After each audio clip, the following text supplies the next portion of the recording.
Tasha Miller, and I am from the Black Chamber of Commerce of New York City, and we have the pleasure of having Kevin um, Thompson to actually present with us today.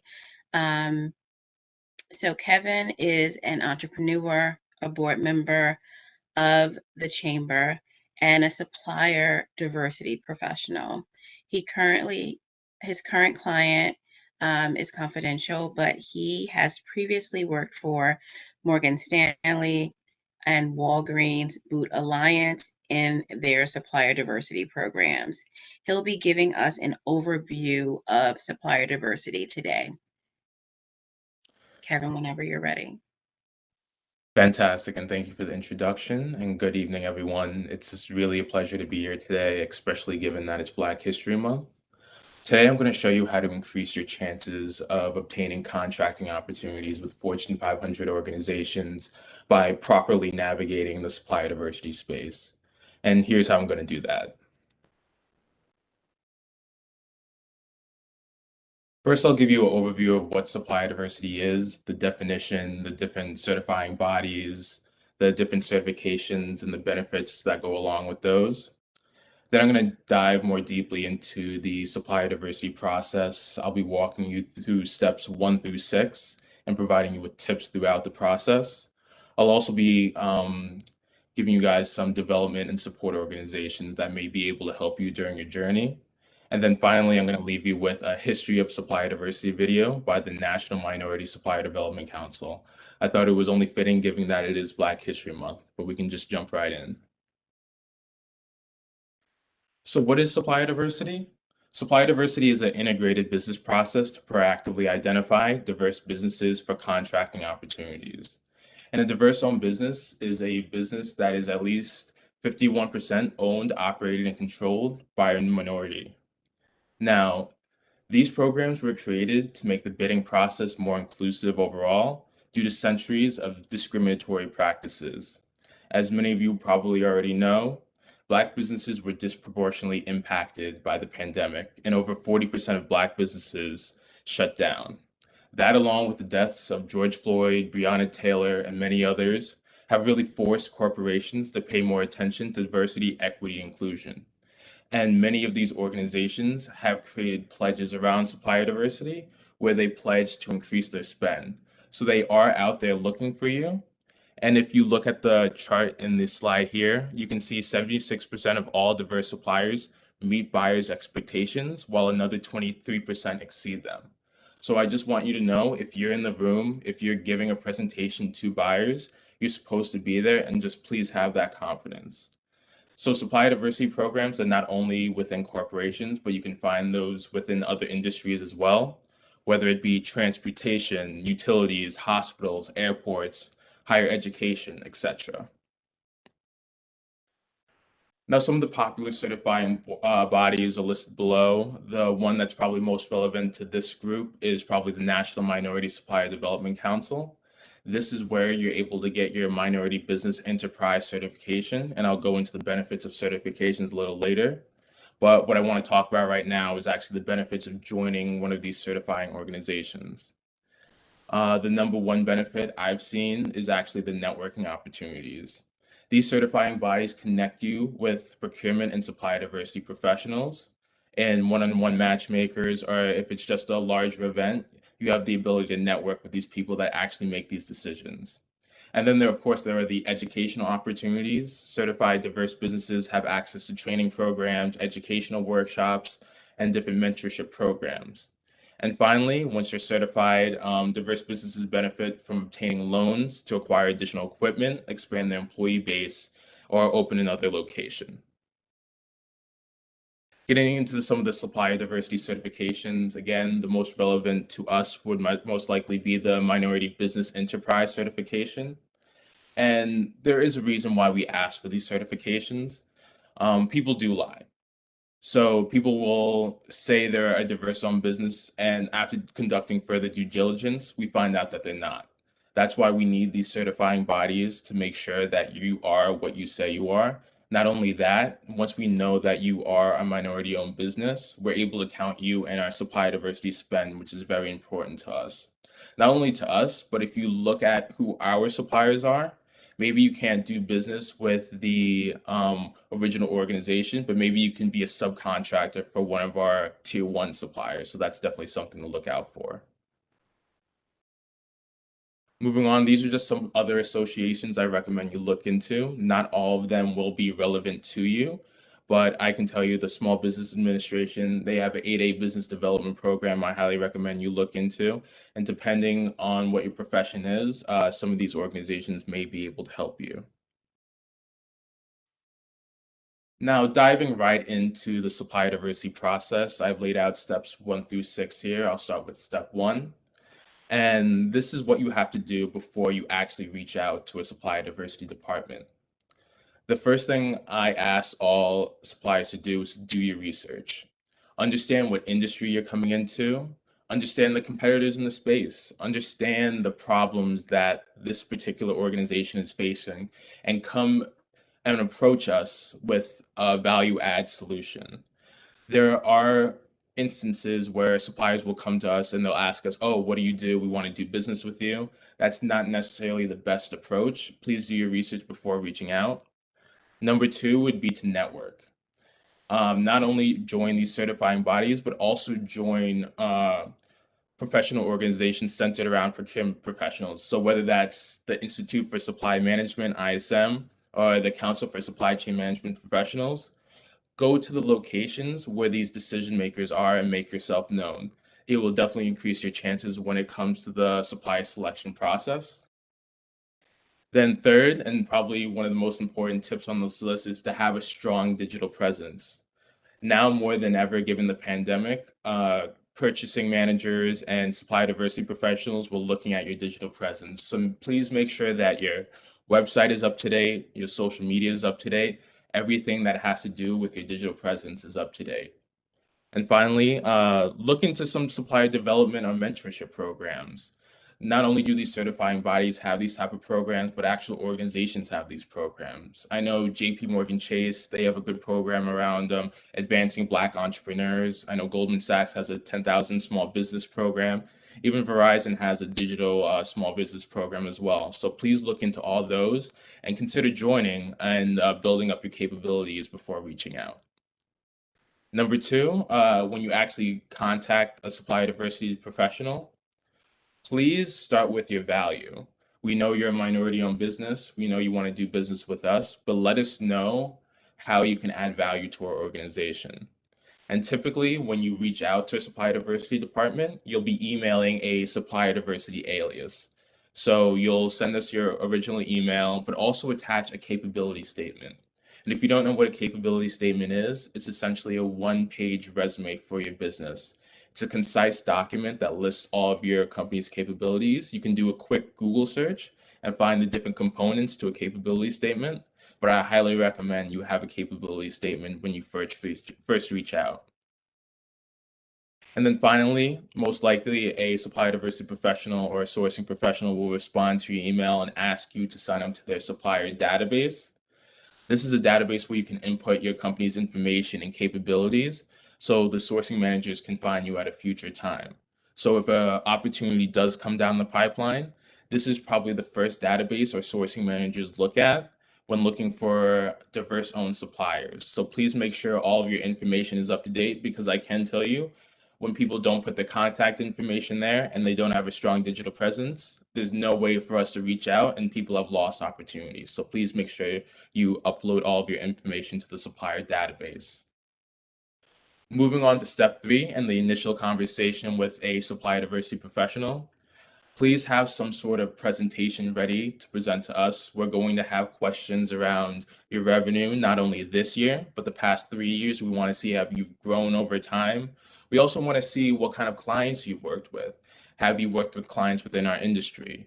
Have you worked with other organizations the size as ours? These are the type of things we're looking for in a presentation, along with your capabilities. And the last thing I'll leave you with is, if you don't like sales, if you can't sell, consider hiring a business development professional. Just because you are the CEO of your organization doesn't mean you know how to best market and sell it. These opportunities do come around, but not super often. So I recommend you make the best of your time and hire a business development professional if you can afford it. Moving on to step 4, this is where you actually present to the sourcing managers or the category managers. These are the subject matter experts in this particular field. And the presentation is going to be somewhat similar to step 3. Just please come in with confidence. Like I said before, if you're in the room, you're supposed to be there. So just do what you're supposed to do.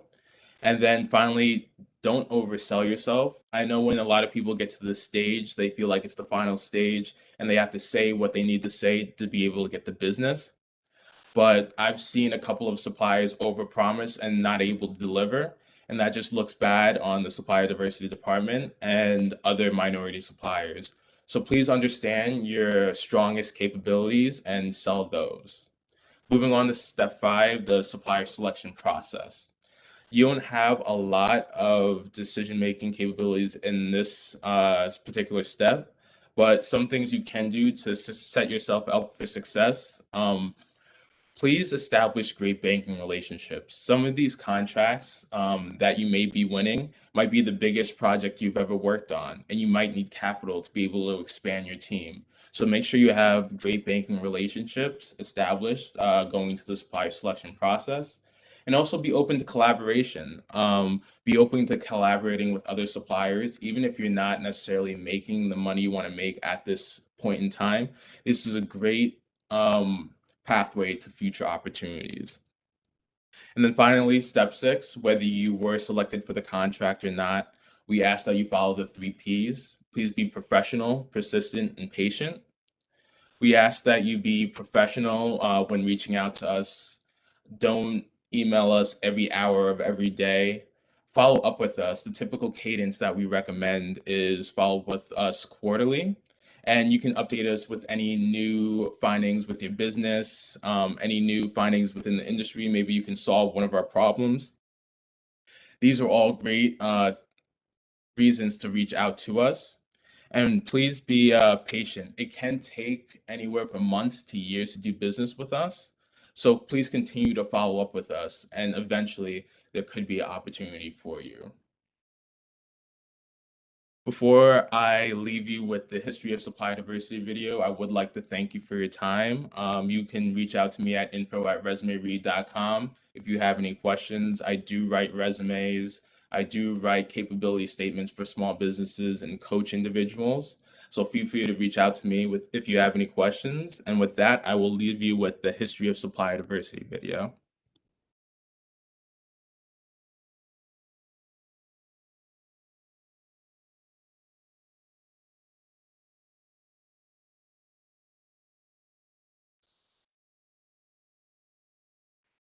President Johnson sends to Congress a bill to reinforce the right to vote. With Attorney General Nicholas Katzenbach, the president signs an accompanying letter to the legislators urging swift passage for the bill that would outlaw discriminatory practices. Then the Attorney General briefs the press on the salient features of the bill. It would give his office the power to appoint federal registrars in 6 southern states where literacy and other voter qualification tests are required.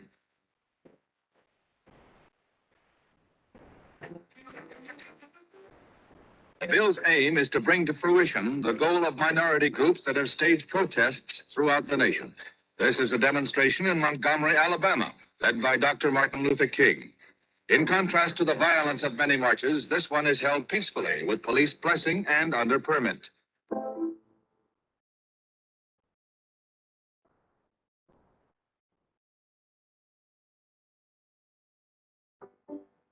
Back and look at the history of the civil rights movement, we had leaders who were ministers and social workers and teachers. They weren't fighting for business or contracts. They were fighting for the right to spend money in white-owned establishments. So we were fighting to be customers. So the civil rights movement, although it opened up the conversation, it took another movement for supply diversity to really take root and to get started. At 1965, in the heart of the civil rights movement, we were at a point where um, there was civil unrest. There were riots in the streets in 65 in Watts, 1967 in Newark and Detroit. Governor Romney declares a state of emergency, requests federal troops and 5,000 paratroopers reinforce the National Guard, state and city police. The city's industry and business are severely affected, and a tight curfew is ordered in the Motor Center. A besieged city of guerrilla warfare. Sniper groups use day and night hit-and-run tactics before tanks move in to curb their window and rooftop barrage. Wreckage is everywhere. Civil rights leaders make a joint condemnation of the violence and call for an end to the rioting. President Johnson, using firm words, urges the nation's citizens to support the maintenance of law and order. So when you look at the question of what are some of the milestones of the early days, obviously the riots were important. It raised the issue of the unrest of blacks. Then after the King assassination, it was a spotlight with the riots all over the country, a spotlight on the economic disparity between the black community, Hispanic community, and the white community. So Richard Nixon, and it was really interesting, history will not be kind to Richard Nixon, but on the subject of supplier diversity and minority business development, it was Richard Nixon who reached out to corporate America and said, we need to give blacks and other minorities a piece of the economic pie. And in doing so, it will help quell some of the disturbances in our urban areas.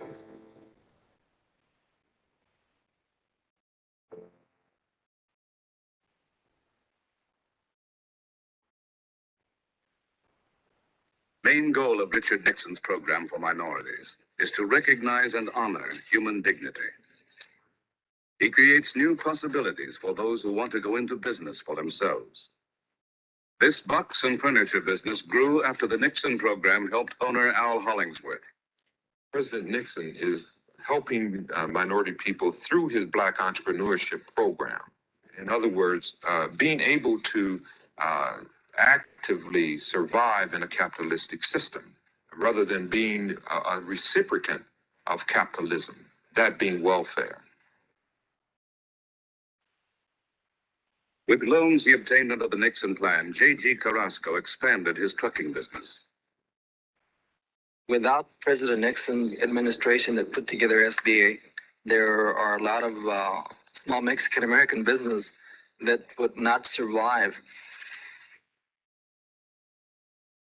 Glenn Fairchuck turned a small arts and crafts shop into a successful toy business with financing from the Nixon program. Up until recently, no president of the United States, and I'm talking back to the times of the signing of the treaties over 100 years ago, no president has recognized the need of the American Indian people. And this legislation that President Nixon introduced will enable the Indian people to get into business and to provide for their own economy.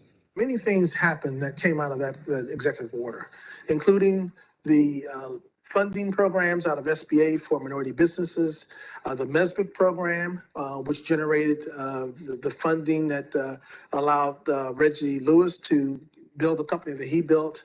The 8A program came out of that same legislation. The initial funding for NMSTC, the formation of AMWE, which now is MBDA. This all came out of one executive order, which really, in my opinion, is one of the turning points in the evolution of supplier diversity.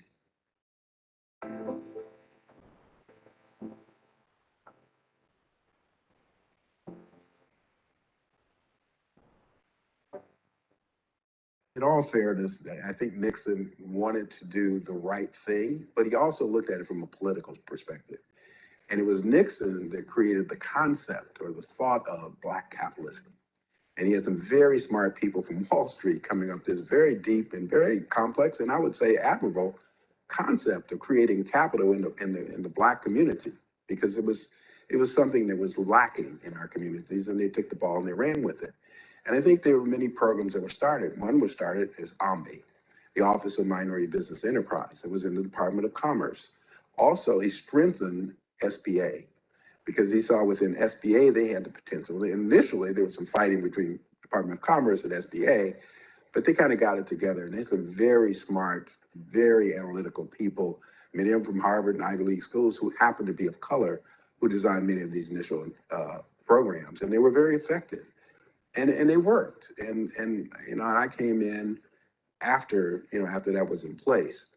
And when Jimmy Carter came in all fairness to all the presidents, of all the presidents who really tried to attack minority business, I think Jimmy Carter deserves the most credit. Jimmy Carter, maybe because he was from Atlanta, maybe because he was exposed to Maynard Jackson and Andy Young and other people, he felt that there was a need to really catapult minority business development. He did it in a big way. He worked in concert with Perrin Mitchell and other congressmen. And Perrin Mitchell, I mean, people should know how many laws and regulations and executive orders has his footprint on it.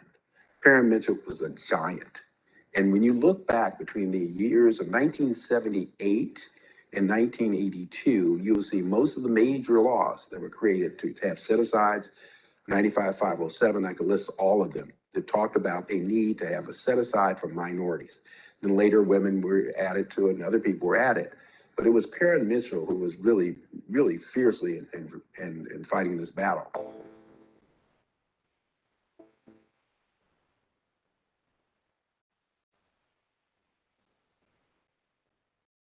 So you had a combination of the government mandate, the changing demographics, and enlightened CEOs that said, let's take this to the next level.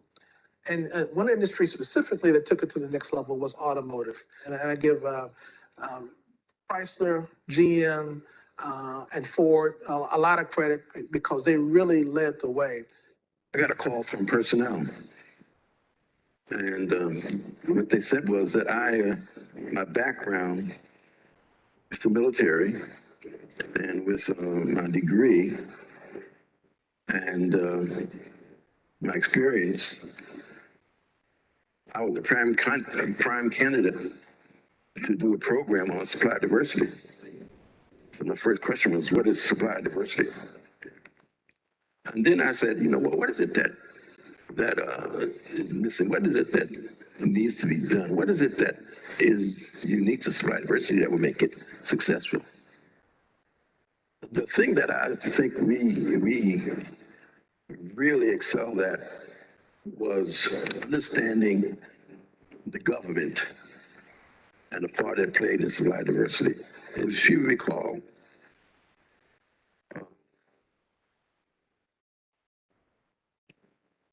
the government said, if you sell us goods and services, then you must provide a certain percentage of those goods and services that you sell to us.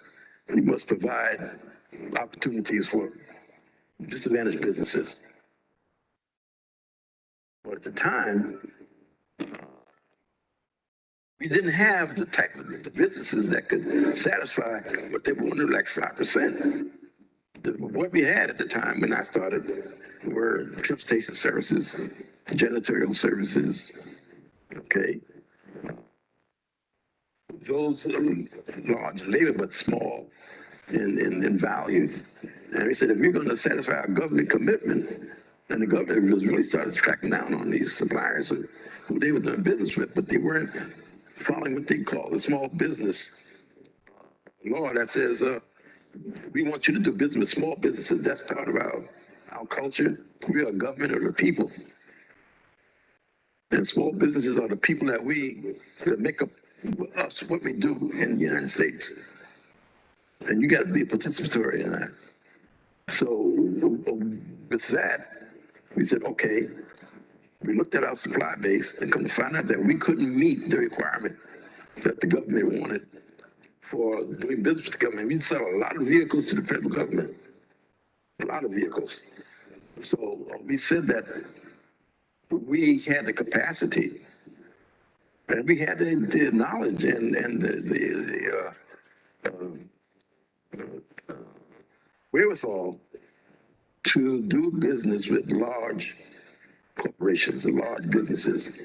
And if we're going to provide 5% to the government of everything we do with them, We got to have some large businesses. We can't have disadvantaged businesses with meeting the needs of the requirements of the government, doing landscaping and trash hauling and maintenance and what have you. We said that begs that we need to get serious about how we're going to develop the businesses that can bring in the type of revenues that can meet the government standards. And the SBA was really getting hot on that. They really got cracking down on these companies who were doing business with small businesses, and small businesses were not really being developed. They were just being used, and if they couldn't meet the needs of the company, they throw them to the side. Well, we said we're going to not only look at developing larger businesses because we have the capacity to do that. And it's important that we not let a supplier dive at General Motors, because that in turn will affect what Ford was doing, or Chrysler. We supposed to have real discussion. We meet to see what we meet off site, and just talk about opportunity, talk about problems that we were having, talk about suppliers that seem to be on the ball, talk about those suppliers that were sloughing off, and how we can bring them back into the fold. And then we talk about our leaders, such as Sedlick, Tony Brown, who was on my side. They all loved Carlos Mazarin. So Carlos he was a pistol. I mean, Carlos, I can't say enough about that guy. And we put things in place. But after that, it kind of petered out. And unfortunately, minority business and federal government never had the same gusto that it had under Jimmy Carter and Perry Mitchell. The good news, however, is that's when the private sector took over. And I'll give credit where credit is due. It was the National Minority Supply Development Council under Harriet Michelle and others, and a very strong board members. And at that time, presidents really got the word. And many of the people who were the CEOs of many of these companies in the 60s and the 70s and the 80s really believed. They were strong proponents of the civil rights movement. They wanted to affect change in their corporations. And when people within the corporations, we lose sight of that. There are many people who are now of color in the C-suites. And they were saying one of the things we have to do is create more jobs through minority business development.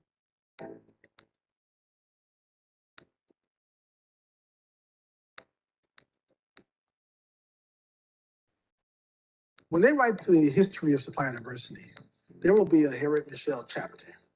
What she did during her tenure, her 22 years, 1988 to 2010, she elevated the game for corporate America. She had personal relationships with CEOs to the point where she became an advocate for their success, and they became an advocate for her success. And her work speaks for itself. So I spent the first few years here, I came in 1988, actually building out structure, developing handbooks, making sure that certification was done uniformly across the network. We wanted to make sure that people understood that if you went to California and got serviced by a regional council, that would be the same experience as if you went to Massachusetts. Building out the network, common principles, commonalities in many ways to ensure operational excellence. During the mid-1990s, Harriet Michelle came to me and said, Ralph, we need to do something to train the program managers. And we met with Dorothy Brothers, who's the legendary program manager from Bank of America.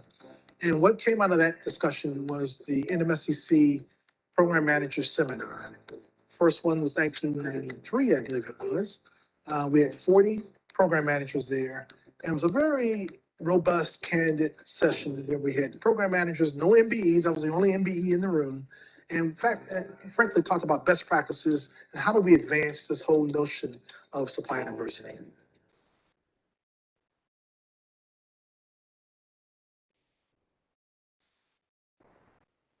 The Corporation of the Year Award, in fact, was, I don't know when it started, I'm sorry to say, but it was here when I arrived in 1988. But we made a very conscious decision to take a look at that award and make sure that it had value and that corporations would covet it and work hard to win it.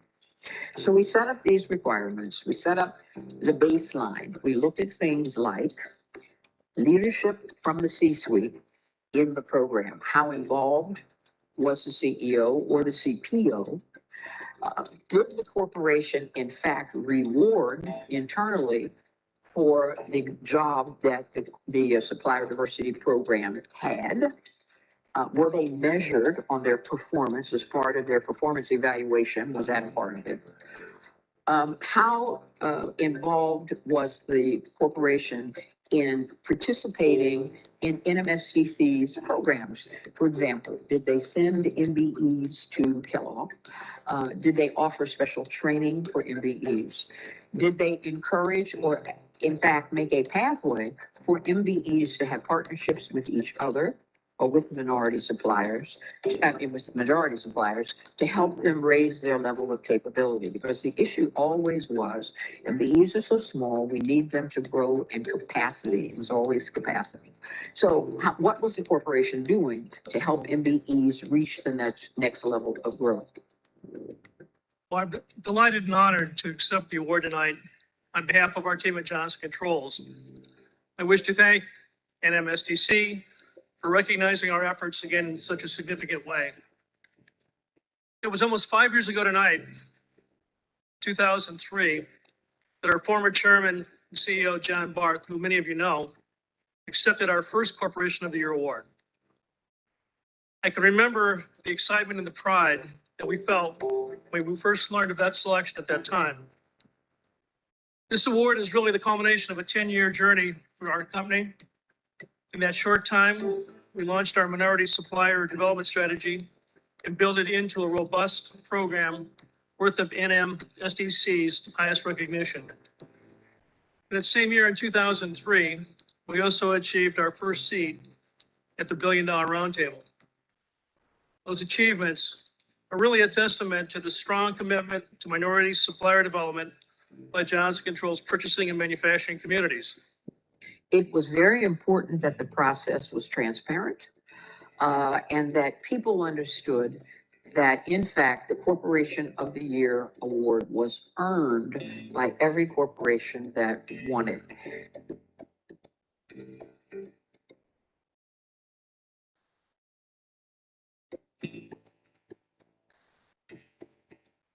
One of the questions that I hear often is, in a world of supplier consolidation, how do we think about the role of supplier diversity, where so many corporations are trying to reduce the number of suppliers they have? Supplier consolidation creates a tremendous opportunity for supplier diversity. The essence of supplier diversity is diversity of thought, inclusion of new ideas. How do we drive greater innovation through having an intentionally diverse supply base? At Procter & Gamble, our data clearly indicates that our diverse suppliers actually deliver disproportionate performance results versus the average. I know that because we work with more diverse suppliers as we consolidate our supply base, we'll be able to drive more cost savings, innovation, and efficiency in our products, thanks to supplier diversity. What we need to recognize is that why supplier diversity is important. It's shifted tremendously. It's constantly evolving. We need to be in the front of that. We need to help accelerate and amplify that change, not let that change happen to us. As we say at Procter & Gamble, our consumers are increasingly wanting to understand the company behind the brands they trust. We see consumers, and not just millennials, that get talked about a lot, but consumers across the globe, of all ages, of all demographics, saying, I want to support companies that support what I support in the community and in society. And by the way, I also stop buying products and services from companies that don't support those same causes. If we can elevate this work, if we can make it more visible and aware, and if we can think through this mindset, not just as supply chain professionals, which continues to be important, but also as marketing professionals, as communications professionals, and at the end of the day, as business professionals and business leaders, we can be on the forefront, making supplier diversity not just more important than it's ever been, but the single leading and driving force for consumer behavior in this country and across the world.